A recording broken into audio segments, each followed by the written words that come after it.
start the camera here. Well, how's it going, you guys? Yeah, pretty good. Some pictures in the year two Oh channel. yeah, okay, cool. I mean, yeah, let me check it out. Sweet. Oh, nice. Yeah, my webcam is just not. It's a bane of my existence. Okay, that's cool. Well, that just means I can possibly join you guys here video wise.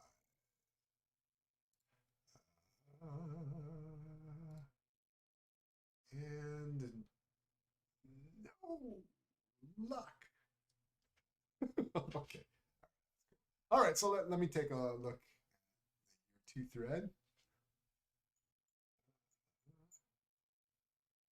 Yeah, sweet. That's cool. Right on. Yeah, nice. Okay. Oh yeah, okay. So I didn't talk about sort of normal maps and displacement maps because that's a little bit kind of complicated to connect. And the reason why it's complicated is because there's only one normal channel inside the material, sort of the material node. So there's a little bit of a trick to set that up. But you know, I'll talk about that later. But it's looking good. I just thought I'd pop back on and just talk through what I'm doing. So I'm taking a look at sort of material sets. Now, when it comes to sort of painting landscapes, I generally think of 3 different materials. You know, I know I showed 2, but you know, I always think of the base material, the material over top, and a transition, right? So that's kind of what I'm looking for inside of Quixel Bridge. So I just did, I don't know if you guys were watching while I had it up, but I just did a quick update on Bridge will restart for changes to take place later, right? So I just fired up Quixel Bridge to take a look for textures, and for my sort of overgrown fort thing in the middle of nowhere, I wanted to find things that were desaturated and grayed out. So I found this coal gravel, which looks pretty cool. I'll try it out, and I'm just going to export this. With Quixel Bridge, you've got a 2-stage process for exported Unreal Engine. Let's make sure it went to the right spot though. Let me open my export settings. Yeah, with Quixel Bridge, it's a 2-stage process. First, you have to download the texture, which I believe is just putting in a temp location in your directory, and then you have to export it into your project. So I've gone in, actually, let me walk you through this. So I've gone into where I've got the Quixel Bridge sort of details panel and clicked on the gear icon to check my export settings. As well, let's double check my download settings. So the download settings, I believe I've placed it somewhere on a separate drive where I had a little bit of room. And I thought I could adjust it here, but no. Okay, but you can see that for the download settings, I can choose how many LODs and what LODs I download, what file format I want the Megascan in, FBX, OBJ, or ABC, which is a lembic file format. I can choose high poly source. I can also bring in the source Z tool, so I can open it up in ZBrush and work with it. For the textures themselves, I can choose exactly what maps that I want. So I got a albedo, metalness, roughness. It looks like it's defaulted to the PBR or physically based rendering shader. So I'm getting all the ones that I need. Cavity, curvature map, bump map. Yeah, all that stuff is good. So with the download settings sorted out, I'm gonna come back here and let's go to the gear icon, check our export settings. And in the export settings, I wanna make sure, yeah, this has gone to the wrong directory. It's gone to a prototype directory. And what I wanna do is send this to where I've got my project.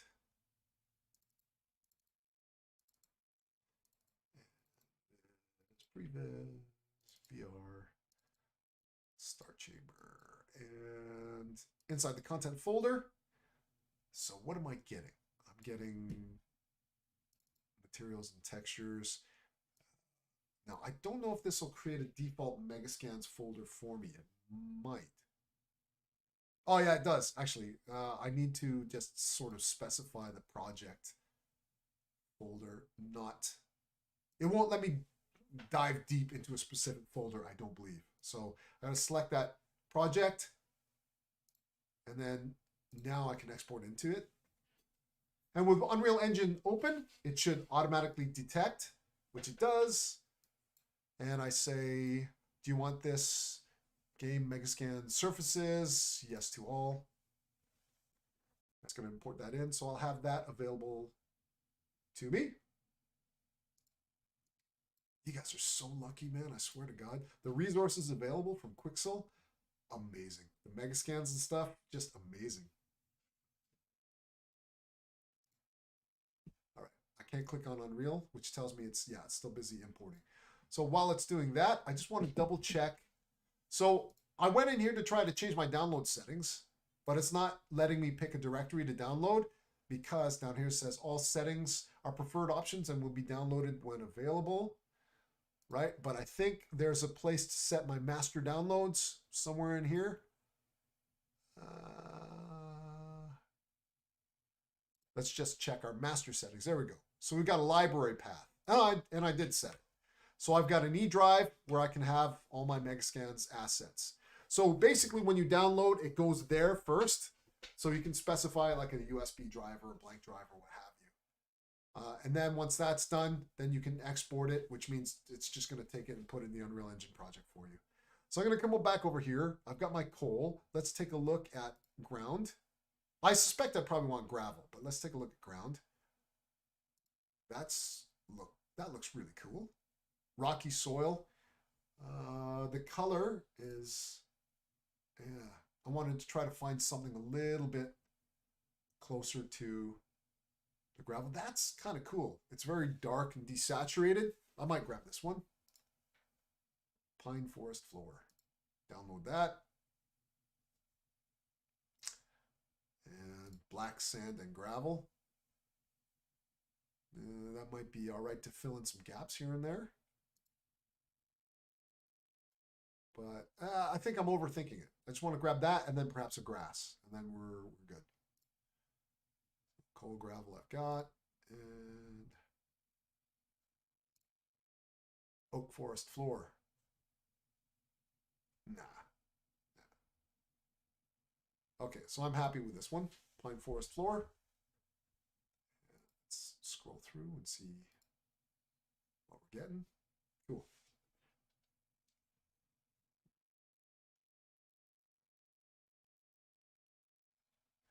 All right. So I'm going to test blending 3 materials together. I just want to see what the behavioral properties are for that layer, landscape layer blending node.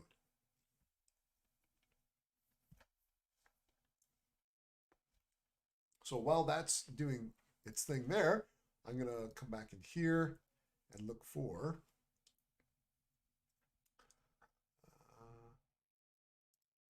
surfaces, grass.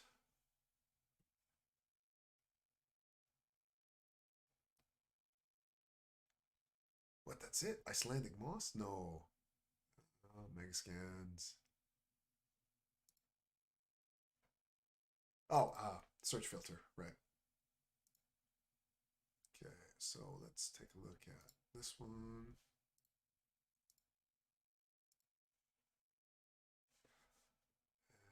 Soil, grass. That's all we're getting for grass? Surely not.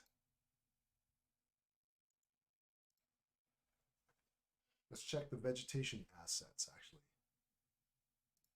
Perhaps it's expecting you to download the actual assets themselves. Well, I'm going to come back to that. Need that just yet.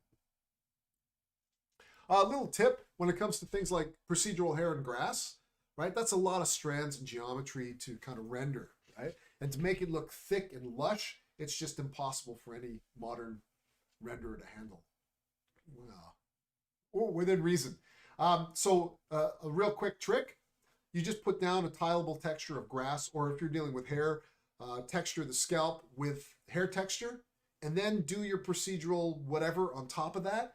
And what you get from the texture is it fills in all the gaps. So if you look at hair, for example, if you were to just create hair using Maya's end hair on a character, they would look almost like they're going through chemotherapy. There's going to be lots of clumps and things like that.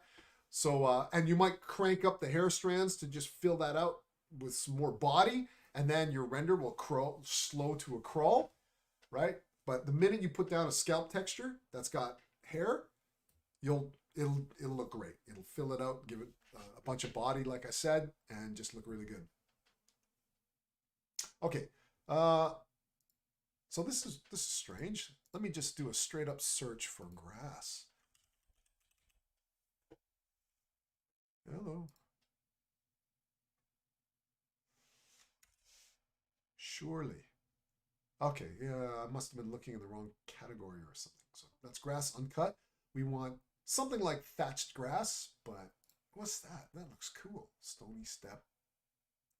That looks kind of cool. Lichen covered rock. No, we don't need that. Patchy wild grass. This is sort of what I'm after. Wild grass. Mossy grass.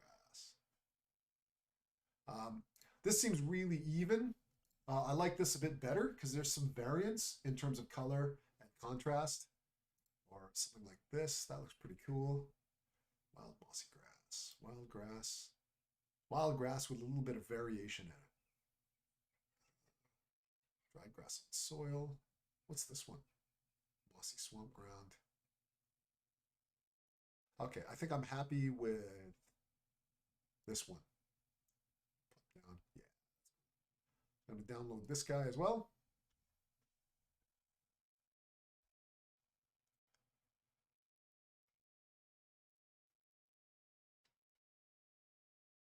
And I forgot to export that last download.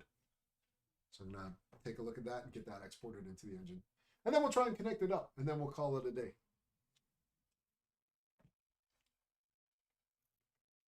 Now, whilst that's downloading, I do want to try one thing, which seems like it would work, but it's good to test it out. So I'm back inside Unreal, and I want to go back to my landscape sculpting tools. And I just want to see if I can still continue to sculpt. I can. It's a little bit laggy, but I can. So that's cool. So even after you paint your landscape, you can come in here. You know, I might say, oh, well, you know, I've got grass growing there, right? I probably want to sort of erode that down. So you can come in here with the erosion brush and, ooh, it's really laggy. So it's resource intensive to try and do it this way, but you can do it. I think the key here, though, is to sculpt your landscape first and then do your material changes on it. That's probably the best workflow. Or get an RTX card.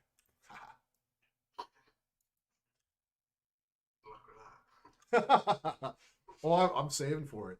You bet your ass I'm saving for it. I saw a production artist from, I think, Sony ImageWorks showing off a multi-layered texture inside of Mari with 8K textures.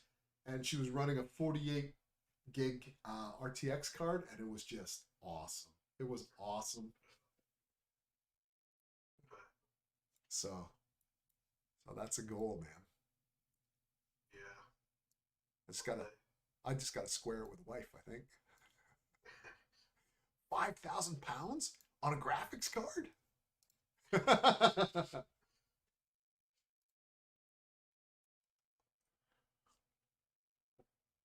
the washing up for a year.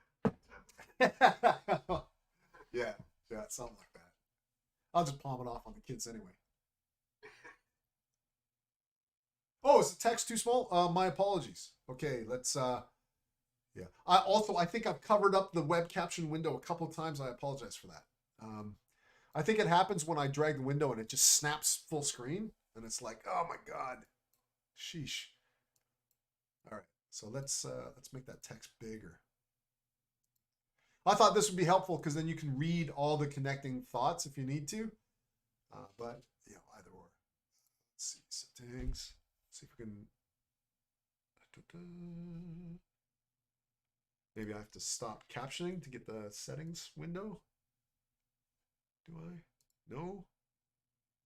Maybe it's just freaking out a little bit.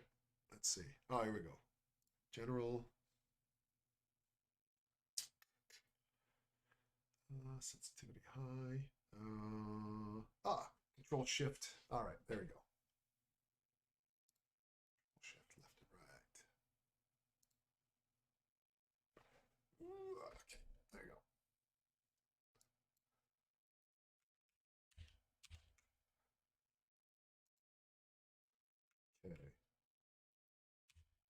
Okay. I thought I added line breaks to this as well.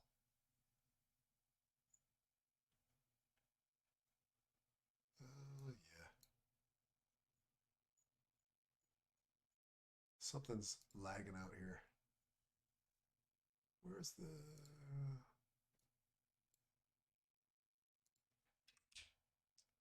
50 meg scans. Yeah, it must be. You know what? Can I clear this? Oh, there we go. Okay, so Control Shift. Let's try that. There we go. Yeah, and we got line breaks too. And we've got line breaks too. Oh my God. Why is... Oh, and I'm using my good mic too. Why is it...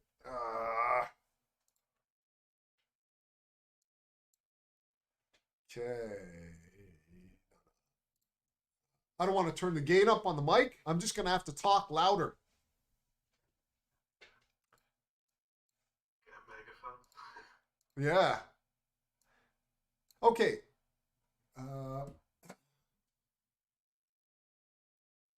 Are there any browser settings relating to the microphone? Yes, there are browser settings. They're maxed out, right? So I can't remember where they were. But trust me, I've maxed out the settings, right? So sensitivity, high. That's all it gives you. Sensitivity, high and low. Right. Okay, so I forgot to download that other texture. I think it was pine needle something. But it's downloaded. I just need to find it. Pine forest floor. Downloaded. I just need to export that guy out as well.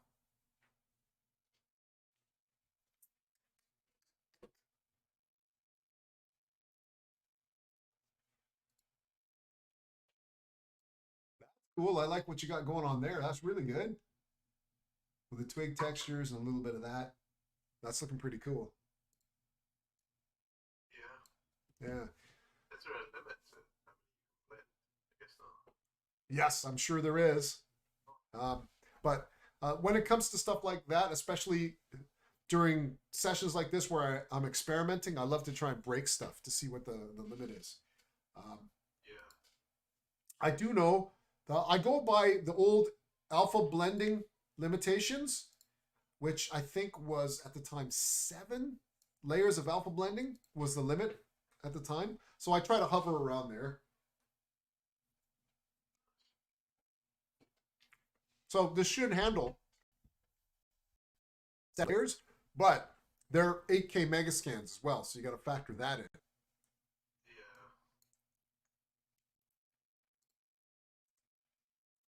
Wow. That's really taking some time importing that stuff in.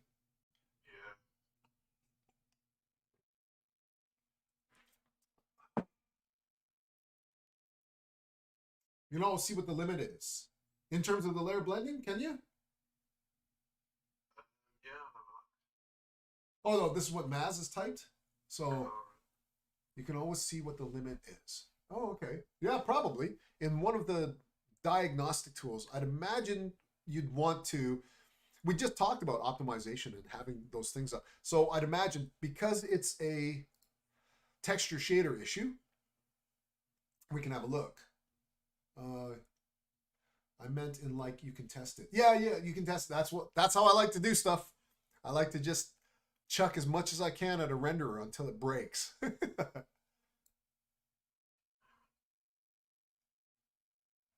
Can we use the Skybox Evolving Landscape, like how, for example, the Hammer editor does for Source Engine games? Seems like it'd be better than filling the world for optimization, right? Skybox. Anything with the Skybox. So are you talking about the cube maps for the sky and optimizing the textures for that, or doing layer blending with clouds. I'm not sure. I've never used a hammer editor, so I'm not entirely sure. By the way, I come at a lot of this stuff from the artist point of view, and the artist point of view is optimization is for programmers. So I'll throw like everything I can at stuff. But no, that's not I shouldn't be teaching you that. You guys should be thinking about optimization along the way, right? Have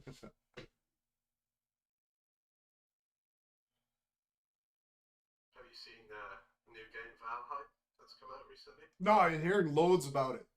My son and I are planning on playing it. Yeah, it's pretty cool, but it's clever how the textures are so light and everything. Yeah. The game's so small and well optimized because it's really pixelated, but it doesn't look that bad. You know, it's quite clever. What have you in the skybox? From the player's perspective, it looks like it just player can walk.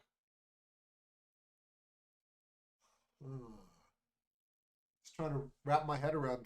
Wait, I think I'm gonna have to take a look at the hammer editor. Sounds very much like procedural tessellation to me, but I'd have to take a look at it. So again, the procedural tessellation doesn't necessarily apply to landscapes only. There's a lot of there's this concept called infinite detail that's been floating around the industry for the last 10 years or so. Actually, longer than that, because I was in the industry at the time. And the idea is that we would use procedural tessellation for everything, right? So the most successful implementation of it that I saw was in a software package called Clarice IFX, which just handles monstrous amounts of detail. Oh, I got you. Yeah, okay, I got you. Skybox, which can have a landscape as part of it, so it looks like the world is bigger than it is. Yeah, there were. I might be showing my age with this, but there are different tricks we used to use for that in terms of. So there's this effect called atmospheric scattering, and what atmospheric scattering is simply when you look out and you see a mountain range, it's desaturated and fogged out with distance, and so we would use that by using a series of billboards attached to our skybox and animated rotations at a different rate than the sky ring or the cloud ring. Well, let me explain to you. So we'd have our skybox, we'd have a hemisphere with some more clouds, we'd have a cloud ring, so it's pretty much just, you know, a cylinder of cloud textures, and then we'd have another cylinder of our mountain range. We'd also have sort of sprites of a fog layer and so we'd have like 5 or 6 concentric rings all rotating around each other, creating that sort of distance over time. Now, vistas have always been a massive technology issue, right? So creating a vista that stretches out forever is really sort of difficult to do. So this is where, again, that procedural tessellation comes into play. So the real trick would be trying to find your procedural landscape geometry and where it drops off and becomes your billboards in the background. So that was one of the challenges that we had to encounter, which is ironic because I think in a different sort of context, a lot of CG artists are running into that again with virtual production techniques. So if you take a look at The Mandalorian, right? So if we have a scene where the Mandalorian walks up the gangplank towards the ship and stops and turns around, talks to a comrade, when does the gangplank end and when does the projected ship begin, right? So it's actually an interesting kind of dilemma, right? Because you have to make that ramp look pretty seamless to your 2D projection, right? So there's a lot of little tricks in terms of color temperature and things like that. And obviously forced perspective that allows you to do that kind of thing. So forced perspective, a few other tricks we would use to join our procedural landscape up to our sort of billboards, right? So I don't know how the Hammer engine handles it, but that's how we used to do it back in the day, right? It'd be interesting. I have never looked at it, but now you've got my curiosity piqued. I wonder how they do detail with distance, detail drop off over distance these days, right? So if we if we float up here, right? See, we can see that transition line, even though this is an infinite landscape, we can see where that grid ends and the landscape begins. So again, we would, I would do little things like, you know, obviously this is super tiled, but if it was nicely laid out, I'd take bits of this background and paint it into the billboard in the back, and then iterate on it until I got that blend looking seamless, right? So little things like that. Okay, now I'm gonna pop in here. Now I think because of the way Megascans works, it's gonna put things where it wants to in its own little folder. That's fine. So I've got it here in my surfaces. I want to take a look at what we're dealing with. So I've got the powdered coal and soil, and I've got the albedo map for it. So that's what I'm after. I'm after the albedo map. Now we've got a material. Now there's ways of connecting the material up to a landscape layer blend. I kind of want to save that because I'd like you guys to sort of muck about with this. Also, I want to test it a couple of times first. I understand the concept of how to connect up Megascan's layers, but I'd like to run through that a couple of times first so that when we're walking through it, it doesn't error out. Oh, wow. Those Megascans are really slowing down on Real, which is understandable. I've actually got 2 other previs maps inside this Unreal Engine project, so there's no wonder it's taking forever to respond to anything. I'm going to close off the plugins menu. I don't need that anymore. To explore, can you have lower res? You can have lower res, but you know, I'm an artist, right? So it's like, nah, give me, I'd have 32K textures if I could. Yeah. Okay, so I'm in here, and what I want to do is replace the texture sampler node. So I'm going to flip back over to my project. Here we've got the albedo map. I don't know if there's a, yeah, let's double click on the albedo AK and just take a look at it. I thought it did texture LODs as well, but it looks like I'm mistaken. 8K may be too much. I'm demanding too much. There we go. So that's cool. That's definitely what I want to work with. So I'm going to take this guy and I'm going to pull him in here. Oh, wow. Look at that.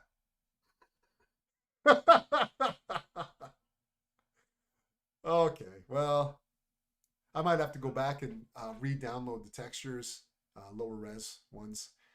Let's see how far we get. So I got that one, and let's go to, that was the powdered soil. Well, I've imported it twice accidentally. And the rocky ground albedo. Ooh. And there was my wild grass. That's cool.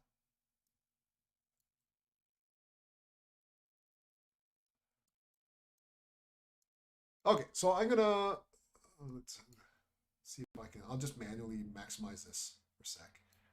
Okay, so let's try and connect these guys up now.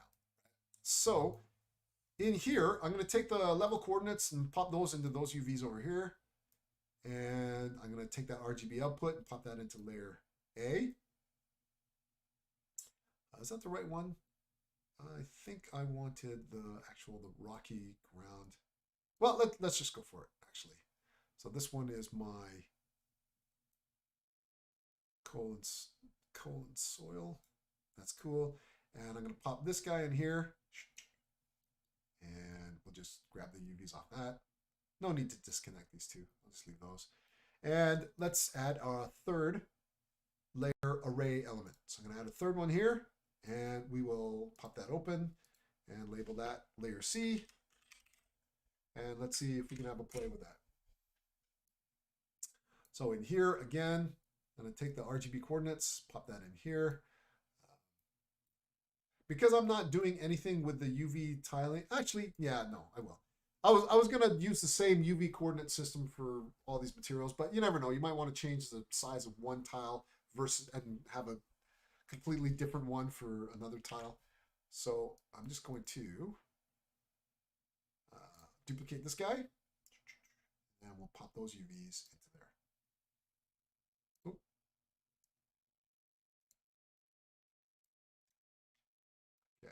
Cool. That's good. So let's save and then apply. This will probably take a while.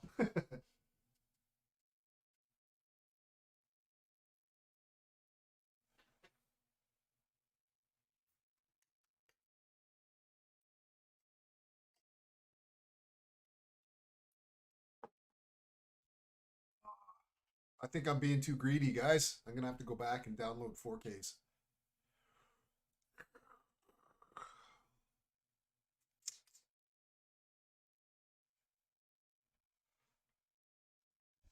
RTX, man, I tell you. All right. Okay, cool. So with that saving off, we've automatically updated our landscape texture, and wow. There you go. Okay, so we've come across with the soil, and you can see that the grass has replaced itself, which is cool. And obviously, I'm going to have to change the tile sizing of that. Wow, look at that detail, though. That looks really cool. Love it. No wonder Megascans is kicking everyone's ass. So I'm going to switch back to the paint menu. Who needs RTX? Yeah. Okay, so we've got our grass layer blend, and that was the soil. I think it was this one. Let's see if we can bring this guy into the equation. Oh, yeah, no layer info. Okay, so I need to create a layer info node for here, weight blended layer, and I'm putting that inside my materials menu in here, layer info, and we'll stash the layer C info node there. My brush changes color, tints red, so I should be able to select it, and whoa. So I ran into this before. It's just the graphics adapter updating, I believe. But it's accepted it. So there we go. Ah, yeah, check that out. Nice, right? So basically what I plan on doing is having sort of a base material, not necessarily this grass, actually. Surprisingly enough, I wanted something else. But I can sort of think about how I'm going to transition from one material to another, right? So we got that soil, and then we got the grass, and then I wanted some rock, right? And again, you can use as many materials as you need. So I'm probably going, I might look at using maybe 4 or 5 different materials. But again, I'm just playing with the albedo map. This is the temp material that I intend on deleting anyway. But this is just sort of having fun, kind of prototyping a look at. Now, what I'm doing is a prototype, again, for a TV show. So I don't need to go to full, beautiful render quality. The only thing that the VFX supervisor and producers will need to see is just this, just the color map. They just need to get a general kind of idea of it. But like I said, next class, I'll show you how to connect up. I'll show you how to build the exact same thing, but in here, instead of, did I close it down? Yeah, in the material editor, instead of connecting up just albedo texture maps, I'll show you how to connect up actual materials. So you can blend full materials together for another sort of layer of detailing, right? Just get an AMD card. Yeah, what is AMD's answer to the RTX card, I wonder? Be curious to see what that is.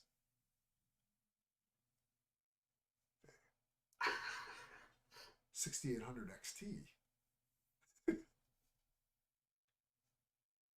Ooh, okay. Have they fixed like the driver issues for gaming?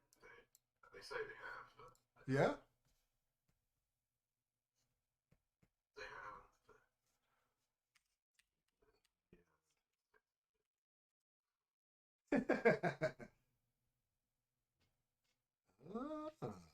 Okay. I don't think they're that much cheaper either, to be honest. No, 1,399 that's for the 16 gig flavor. Oh, come on. Yeah, all right, whatever. Okay, yeah, 16 gig flavor, $13.99. That's the price tag on it. Interesting. 6900 XT. I'm going to save that for later and Google, see if anybody has done a versus review. Very curious.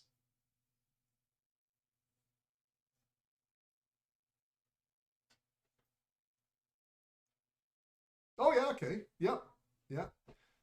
I'm not against AMD cards. Since the incarnation of Nvidia versus Radeon, I've always preferred Nvidia technology-wise. I think it was legacy too because I believe at the time Radeon was exclusive to Mac. I believe. So I was like, okay, whatever. And then I believe AMD purchased Radeon. Then they started making PC compatible cards, but I don't think they've ever. I think Nvidia has a really close relationship with Intel politically. So